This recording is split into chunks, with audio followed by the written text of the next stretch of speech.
কোথায় আছি? সমুদ্র সৈকতের যে বালু তেমনটি দেখতে পাচ্ছেন, সাথে দোলনা,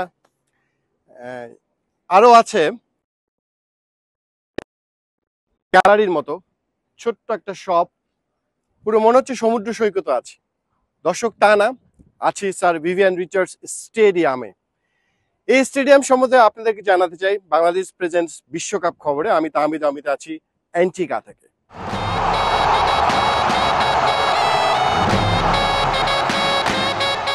এটা ঠিক বারের একটা ফ্লেভার দেওয়ার চেষ্টা করা হয়েছে, যেখানে অনেক ব্যাট বল রাখা হয়েছে। স্যার বিভ রিচার্ডস, কটলি অ্যামব্রোস, সবার ছবি এখানে আছে।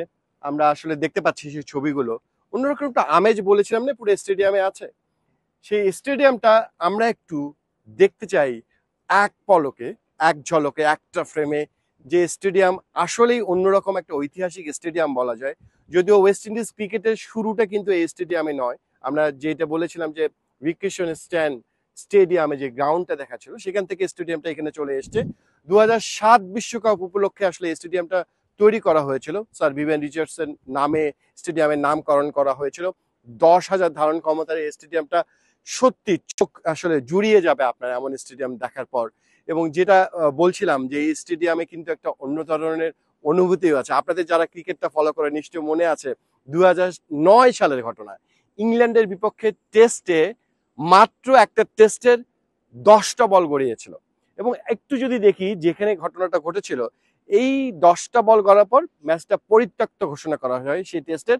কেননা যেদিক থেকে বল করছিলেন বোলাররা, সে বলার স্ট্যান্ডে বলার প্রান্তটাতে অনেক বেশি বালু ছিল এবং খুব বিপজ্জনক ছিল। তারপর সেই টেস্টটা পরিত্যক্ত করা হয় এবং এই ভেন্যুর ভবিষ্যৎও কিন্তু অন্ধকারে পড়েছিল। সে অন্ধকার অমানিশে কেটে গেছে। সে উইকেট ভালো হয়েছে, নতুন করে তৈরি হয়েছে, অনেক ম্যাচ এখানে গড়িয়েছে। সেখানেই আসলে বাংলাদেশের দুটা ম্যাচ এই ভেন্যুতে খেলতে হবে। সেটা হচ্ছে অস্ট্রেলিয়ার বিপক্ষে, একই সঙ্গে ইন্ডিয়ার বিপক্ষে। 4টা ফ্লাড লাইট আমরা দেখতে পাচ্ছি। সেই ফ্লাড লাইট গুলো আছে, দারুণ সব আধুনিক ফ্লাড লাইট লাগানো হয়েছে এখানে। 4টা ফ্লাড লাইট আছে এবং 2টা স্ট্যান্ড আমরা দেখতে পাচ্ছি এখানে। যদি দেখতে স্যার কটলি অ্যামব্রোস এন্ড দেখা যাচ্ছে, আমরা কটলি অ্যামব্রোস এন্ড দেখতে পাচ্ছি আমরা। সেই সঙ্গে আরেকটা স্ট্যান্ড আছে এখানে। 2টা স্ট্যান্ডে এখানে স্যার এনডি রবার্টসের নামে একটা এন্ডের নামকরণ করা হয়েছে সেখানে। সবকিছু মিলে এই স্টেডিয়াম একটু অন্যরকম আবহ তৈরি করবে। এছাড়া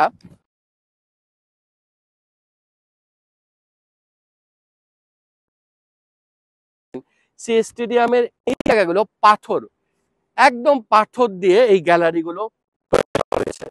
সবুজ গ্যালারি যেটা আমরা বলি, ঠিক যেন তাই এই গ্যালারি গুলো সবুজ গ্যালারি। আমরা দেখেছি সেই সবুজ ঘাস আছে এখানে, দর্শকরা বসে খেলা দেখতে পারবেন। এবং একটা পাথরের একদম মনে হচ্ছে ন্যাচারাল একটা বিষয়। সবকিছু মিলে একটা ক্রিকেট সংস্কৃতি কতটা সমৃদ্ধ হলে একটা দেশ এত সুন্দর সুন্দর কর্নার করতে পারে, নামকরণ থেকে শুরু করে পুরো স্টেডিয়ামের আবহ, চারদিক বেশ খোলামেলা সবুজ প্রকৃতি, সবকিছু মিলে স্যার ভিভিয়ান রিচার্ডস স্টেডিয়াম কিন্তু বিশ্বকাপের জন্য তৈরি, একই সঙ্গে বাংলাদেশের জন্য তৈরি। বাংলাদেশ অস্ট্রেলিয়া, বাংলাদেশ ভারত ম্যাচের জন্য তৈরি।